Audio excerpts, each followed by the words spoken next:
जो भी सीखा है सब भुलाना है। जो भी सीखा है सब भुलाना है। खोज तो खुद की है, खुदा तो बस बहाना है। खोज तो खुद की है, खुदा तो बस बहाना है। जो जो सीख रखा है उल्टा सुल्टा, वो सब कुछ भुलाना है।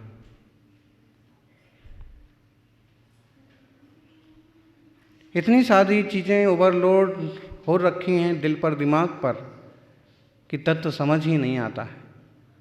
इसलिए जो भी सीखा है सब भुलाना है। और खोज तो खुद की है, खुदा तो बहाना है। भगवान तो बहाना है, खोज तो खुद की ही करना है, खुद को ही पाना है।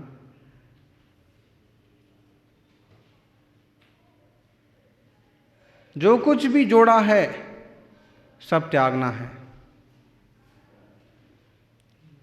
जो कुछ भी जोड़ा है सब मिटाना है।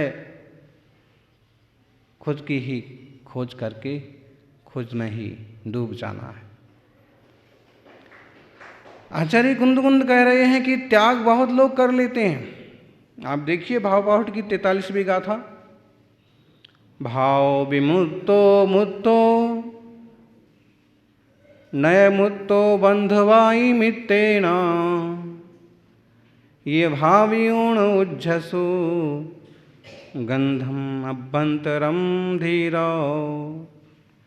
भाव विमुक्तो मुक्तो, जो भाव से मुक्त है वही मुक्त है। जो परिणामों से छूट गया है, राग से छूट गया है, विकार से छूट गया है, आसक्ति से छूट गया, वही छूटा हुआ है। केवल बंधु बांधवों को छोड़ने वाला मुक्त नहीं हुआ है, छोड़ा नहीं है। बंधु बांधव को छोड़ करके भी उसके दिल दिमाग में बसे रहते हैं वो, तो क्या छोड़ा है? हे जीव, अब ऐसी भावना करके, ऐसी भावना समझ के तू अभ्यंतर ग्रंथ का, परिग्रह का त्याग कर।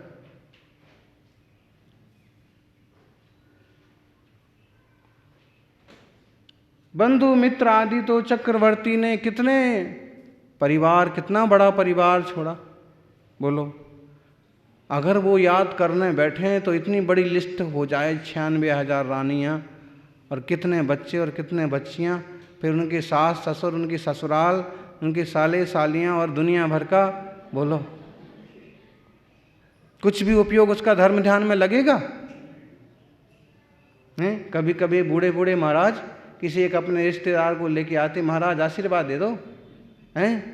ये हमारे साले के बहने का, फुआ का बेटा का भतीजा है, धन्य है। अरे काहे को इतना उलझाते फिरते हो अपने उपयोग को? बंधु बांधव छोड़ दिए तो छोड़ दिए हैं। अब हमारे रिश्तेदार आने वाले हैं, घर के लोग आने वाले हैं, कुछ व्यवस्था करो। अरे हमको क्या है भाई, हम खुद ही फक्कड़ बाबा। हमारे पास किसी का संदेश आया, गांधीनगर की बात है, हाँ, अमुक कोई समाज की बड़े प्रतिनिधि टाइप के, वो वहाँ आने वाले हैं और महाराज जी को संदेश दे देना, आने वाले। उनका कुछ लक्ष्य उद्देश्य होगा कि कुछ स्वागत सम्मान करवाएंगे, कोई गाड़ी वगैरह भिजवाएंगे। लेकिन अपन खुद पैदल चलने वाले कहाँ से क्या लाएंगे? संदेश तो आ गया, हमने भी कह दिया कि भाई पधारेंगे तो ठीक है, अच्छी बात है, आशीर्वाद। फिर वो 2 दिन बाद आने वाले थे, 4 दिन 8 दिन भी बीत गए, आई नहीं। क्यों? उनकी जो इच्छा आकांक्षा, अरे भाई ऐसा लोग जो है ना, त्यागी व्रती मुनियों से भी ऐसा चाहते हैं कि वे तुम्हारी व्यवस्था देखें, तुम्हारी व्यवस्थाएं जुटाएं, मंच जुटाएं, सम्मान स्वागत जुटाएं, जिन्हें खुद इन सब चीज़ों का मूल्य नहीं है, महत्व तो नहीं है, वे ये सब चीज़ें कैसे करेंगे, क्यों करेंगे? और करेंगे तो क्या वो उस पद के लायक रहेंगे, उस मार्ग के लायक बचेंगे? बोले हम तो वहाँ गए थे, गेट पे से ही भगा दिया। एक तो लॉकडाउन है, दूसरा किसी ने गांठा ही नहीं। अरे जाना है तो फिर थोड़ी तैयारी से जाओ ना, कि महीने भर सेवा करेंगे, कि 2 महीने मुनि संघ को आहार देंगे, खुद की वस्तु लेके देंगे, खुद तैयारी से पड़गाहन करेंगे। और इतना बड़ा जिनका दिल है, देखो वो श्रावक लगे हुए हैं सेवा में, हैं? नथमल जी थे खमेरा के, परिवार में एक बड़ी घटना घट गई, खुद तो चले गए, लेकिन अपने रिश्तेदारों को जोड़ करके उनका अभी भी मुनि संघ की सेवा का काम चालू है।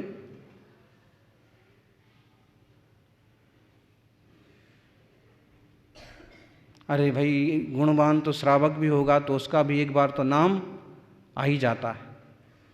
तो ऐसी आशा मत करो कि महाराज जी कुछ करें। महाराज जी साधना ही करें, वो अपने आप की निर्मलता ही बढ़ाएं, वो ही बहुत है।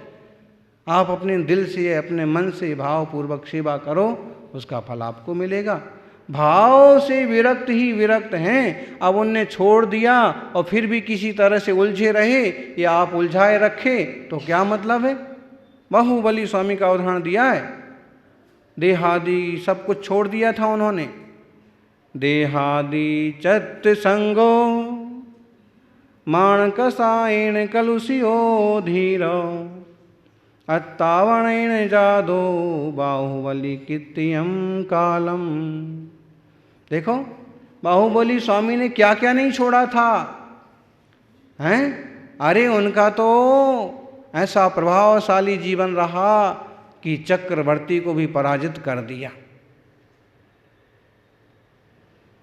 उनके बल की कल्पना कर लो, बड़े भाई हैं, चक्रवर्ती हैं, लेकिन जब पिता ने राज आपको दिया तो आपका आप संभालो, मेरे को दिया तो मेरा मैं संभालूं।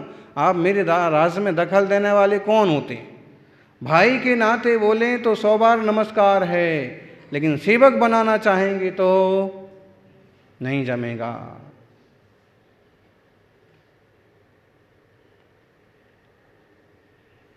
अभी भी ऐसे बोलते ना कभी कभी, आप प्रेम से बोलो तो मैं आपके पैर दबाने को तैयार हूं, लेकिन आप गुस्से से बोलोगे तो मैंने अपने बाप की नहीं सुनी।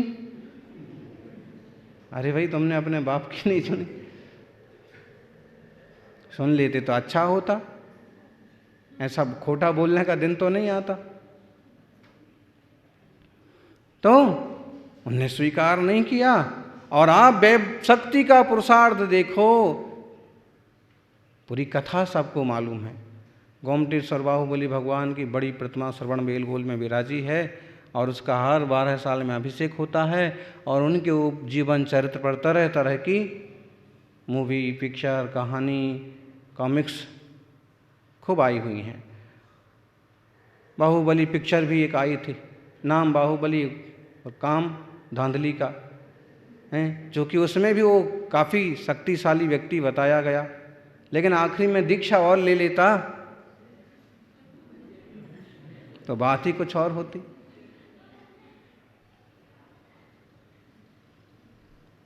सब परिचित हैं कि वो 3 युद्ध हुए, फिर जल युद्ध हुआ और मल्ल युद्ध हुआ और दृष्टि युद्ध हुआ, सब में बाहुबली जीत गए और फिर भरत चक्रवर्ती हार गए। फिर उन्हें गुस्सा आया, और गुस्सा आया तो क्या करते हैं? गुस्सा आने पर क्या करते हैं? अरे जो कुछ ना करना चाहिए वो भी करते हैं, जो ना बोलना चाहिए वो भी बोलते हैं। अब उन्हें पता है, सायक सम्य दृष्टि जीव है, कि जो चक्र है ये परिवार वालों पर काम नहीं करता है, लेकिन गुस्से में उठाया और चक्र भी चला दिया। बाहुबली की परिक्रमा करके उनके दाहिने हाथ पर आ गया।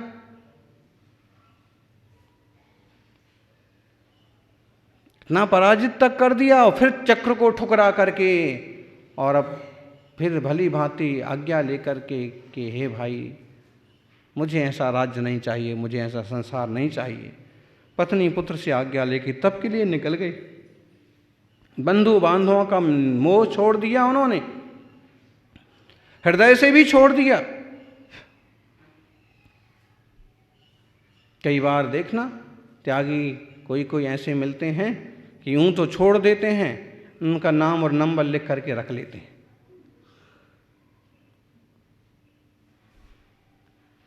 ये हमारे भतीजे का फ़ोन नंबर है, काका फ़ोन नंबर है। अरे किसी के फ़ोन नंबर से कुछ लाभ नहीं होगा। फ़ोन नंबर की बजाय नंबर 1 का मौन रखना सीखो।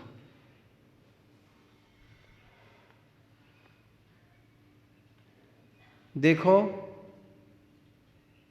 जब वक्त पड़ता है तो बहुत पास पास के लोग भी काम नहीं आते, और कभी काम आना हो तो कोई तीसरा आदमी भी काम आ जाता है, सहयोगी बन जाता है। इसलिए किसी व्यक्ति, किसी वस्तु, किसी का बहुत ज़्यादा मोह ममत्व पालना ये कोई बुद्धिमानी नहीं है।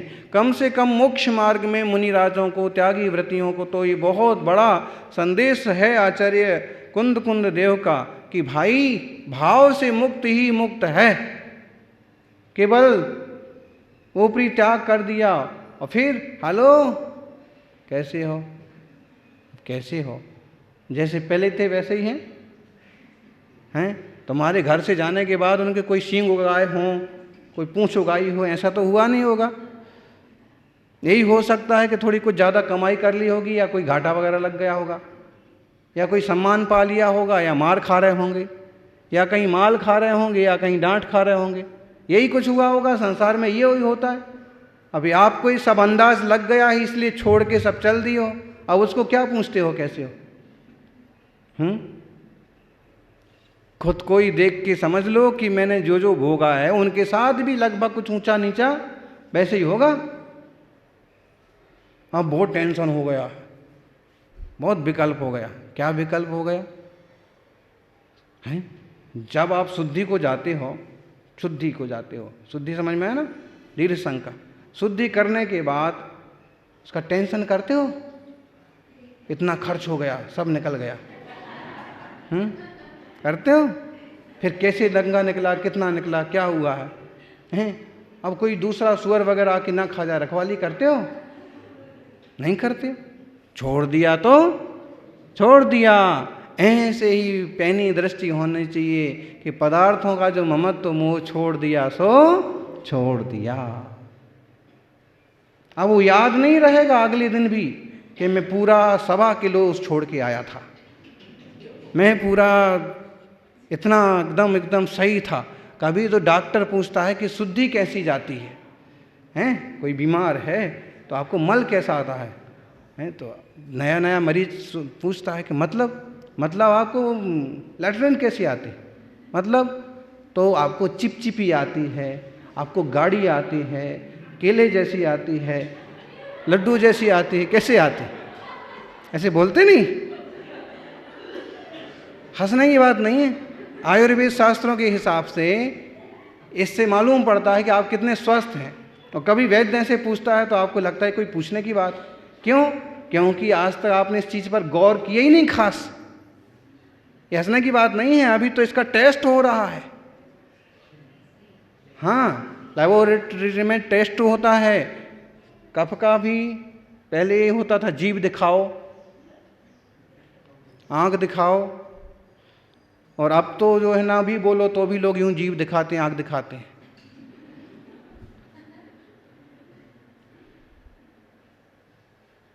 फिर कफ वगैरह भी चेक करते थे, अभी वो हो रहा, वो आज मशीन से हो रहा। कफ चेक करते हैं, लघु शंका चेक करते हैं, और मल भी चेक करते हैं। फिर तो ऐसे ही वैद्य पहले पूछ लिया करते थे कि कैसा होता है। अब आपको उसका वर्णन करिए, हैं? एकदम लपसी की तरह। कैसे? कड़ी की तरह। अब हंसने की क्या बात है? जो खाने के पदार्थ होते हैं अगर उनका नाम लो तो हमें घृणा जैसे होने लगती है उस वस्तु की, लेकिन वह वस्तु खाने के बाद ही तो उसकी वो दशा हुई है। इसलिए इस असुचि शरीर की असुचिता पर ध्यान दो और विचार करो कि जैसे हमने इसका त्याग कर दिया और फिर हम बहुत ज़्यादा हिसाब नहीं लगाते हैं, ऐसे परिवार और पदार्थों का त्याग करने के बाद भी ज़्यादा हिसाब नहीं लगाना चाहिए। रात्रि भोजन छोड़ दिया तो छोड़ दिया, आलू छोड़ दिया तो छोड़ दिया, होटल का छोड़ दिया तो छोड़ दिया, अब वहाँ क्या बन रहा है, कैसा बनता है, क्या लेना था मेरे को, ऐसा। तो बाहुबली स्वामी ने सब कुछ छोड़ दिया, लेकिन तप में खड़े हैं, साल भर होने को आया, लताएं चढ़ गई हैं, शरीर ढक गया है, सांपों ने बामियाँ बना ली हैं, बिच्छुओं ने देह पर अधिकार जमा लिया है और विद्याधरियाँ आकर के बार बार वहाँ लताएं हटा जाती हैं।